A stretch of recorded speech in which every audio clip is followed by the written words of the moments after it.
रोशनी को कबीले से बाहर आने जाने पर रोक लगा दी गई। ठाकुर यशवंत सिंह कबीले में गए थे। यह बात राम अवतार ने ठाकुर प्रताप सिंह को बता दी। यह सुनकर ठाकुर प्रताप सिंह बहुत परेशान हो गए। वह सारी रात रोशनी के बारे में ही सोचते रहे। दूसरे दिन वह नहर के किनारे उसी जगह पर गए जहाँ पर अक्सर रोशनी से मिला करते थे। लेकिन कई घंटों के इंतजार के बाद भी जब रोशनी नहीं आई तब ठाकुर प्रताप सिंह काफी परेशान हो गए। वो कबीले की तरफ चले गए। बंजारों के कबीले में ठाकुर प्रताप सिंह को आए देखकर सभी लोग हड़बड़ा गए।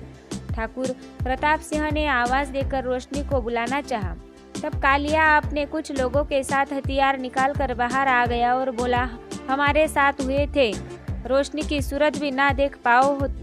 रोशनी अब हमारी है, अगर थारे को रोशनी चाहिए तो हमारे से मलंग युद्ध करना पड़ेगा। कालिया को अपनी ताकत पर बड़ा गुमान था, लेकिन वह ठाकुर प्रताप सिंह की ताकत से अनजान था। यह सुनकर ठाकुर प्रताप सिंह को भी गुस्सा आ गया और वह अपने घोड़े से उतरकर बढ़े और बोले, ठीक है, अगर इस कबीले के यही रस्म रिवाज की है तो जो युद्ध में जीते हैं उसकी ही रोशनी है, तो हमारे को यह युद्ध मंजूर है। कालिया छल कपट से युद्ध जीतने में माहिर था। उसे पता था कि अब युद्ध में जीते या हारे, लेकिन कबीले की प्रथा के हिसाब से रोशनी कबीले के बाहर किसी से भी विवाह नहीं कर सकती। ऐसे में रोशनी को भी विवाह तो उससे ही करना पड़ेगा। यह सोचकर कालिया के चेहरे पर मुस्कान आ गई। तभी रोशनी अंदर से आई और बोली, कुंवर सा, मैं तारे हाथ जोड़ू हूँ, वापस चले जाओ। रोशनी भी मजबूर थी, वह क्या करती। अगर वह अपने कबीले के कायदे कानूनों के खिलाफ जाती तो उसके माता पिता को मौत से भी बदतर सजा दी जाती। वही वह ठाकुर यशवंत सिंह द्वारा दी गई चेतावनी से भी बड़ी वह डरी हुई थी। उसे अपनी जान की परवाह नहीं थी, लेकिन वह सोचने लगी कि अगर फिर से ठाकुर यशवंत सिंह ने उसके और प्रताप के बारे में सुना तो कहीं वह कबीले वासियों को ही कोई नुकसान ना पहुंचा दे।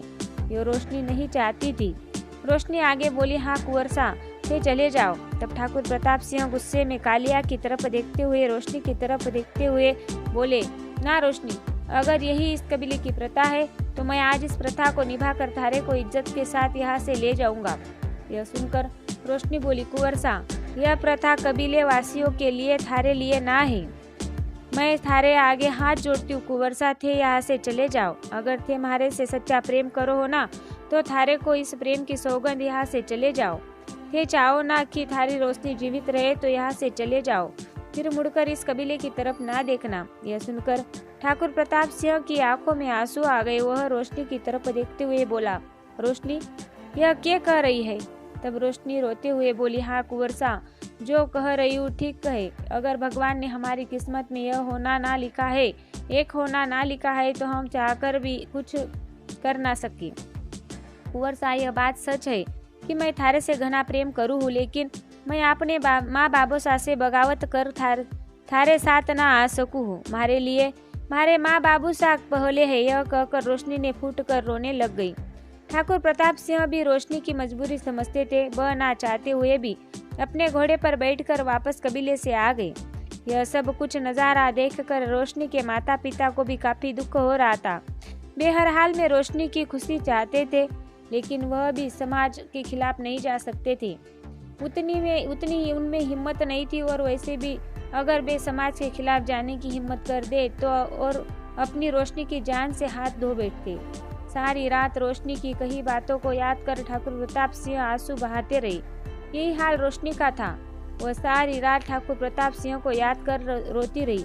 उसने सोच लिया था कि अगर वह अपने जीते जी ठाकुर प्रताप सिंह की नहीं हो सकती तो किसी और की भी नहीं होगी। वह कि अपनी जान दे देगी, लेकिन कालिया से विवाह ना करेगी। कालिया से का वह किसी से भी विवाह नहीं करेगी।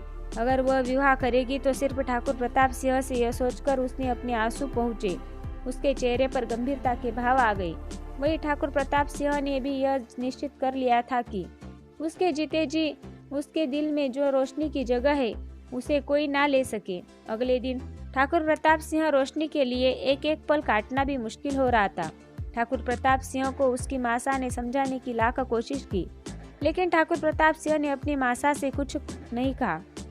वही 2 दिन के सफर के बाद कामयानी अपने पिता ठाकुर सुल्तान सिंह के साथ धावनगढ़ आ पहुंची थी। जहाँ कबीले में रोशनी और कालिया की विवाह की तैयारी हो रही थी, वही हवेली में ठाकुर प्रताप सिंह और कामयानी के विवाह की तैयारी हो रही थी। लेकिन ठाकुर प्रताप सिंह ने सभी को साफ कह दिया था कि अपने जीते जी वह रोशनी के सिवा किसी और से कभी भी विवाह नहीं करेगा। यह सुनकर घर वाले परेशान हो गए। ठाकुर प्रताप सिंह को उसके बाबूसा व मासा सब ने समझाने की कोशिश की, लेकिन उसने साफ कह दिया था कि वह कभी भी कामयानी से विवाह ना करेगा। यह सुनकर कामयानी गुस्से में तिलमिला उठी। ठाकुर प्रताप सिंह की बात सुनकर ठाकुर सुल्तान सिंह को भी गुस्सा आ गया। तब ठाकुर यशवंत सिंह ने उसे समझाते हुए कहा, थारे को पता है ठाकुर सुल्तान सिंह की हम ठाकुरों के ठाठ होबे है। ऐसे ही वो छोरी पर इसकी नजर पड़ गई, अभी बचपना है, अच्छे बुरे की समझना है। थे चिंता ना करो, यह बंजारन कभी भी ठाकुर घराना की बहू ना बन पावेगी और कामयानी की जगह कभी ना ले पावेगी। ठाकुर यशवंत सिंह ने ठाकुर सुल्तान सिंह को विश्वास दिला दिया था कि कामयानी बनेगी तो इसी घराने की बहू बनेगी। लेकिन कामयानी यह सब देखकर काफी परेशान हो उठी थी। वह अब भी किसी हाल में ठाकुर प्रताप सिंह को नहीं खोना चाहती थी। वैसे ना ही उसे ठाकुर प्रताप सिंह से प्रेम था, वह तो सिर्फ उसके अंदर समाहित दिव्य ज्योति पुंज को हासिल करना चाहती थी। यही उसका मकसद था। वह सोचने लगी कि पिछले जन्म की तरह इस जन्म में भी वह कभी भी ठाकुर प्रताप सिंह को रोशनी का नहीं होने देगी, चाहे उसके लिए उसे इस जन्म में भी रोशनी की जान क्यों ना लेनी पड़े। आगे की कहानी जानने के लिए बने रहिए मेरे साथ। क्या कामयानी इस जन्म में भी रोशनी की जान ले लेगी? क्या कामयानी प्रताप सिंह और रोशनी को कभी भी मिलने नहीं देगी? जानते हैं क्या होता है आगे की कहानी में। कामयानी अपने षड्यंत्र में कितनी कामयाब हो पाती है। प्लीज़ आपको ये कहानी ज़रा भी पसंद आए तो प्लीज़ कमेंट करके मुझे बताइए।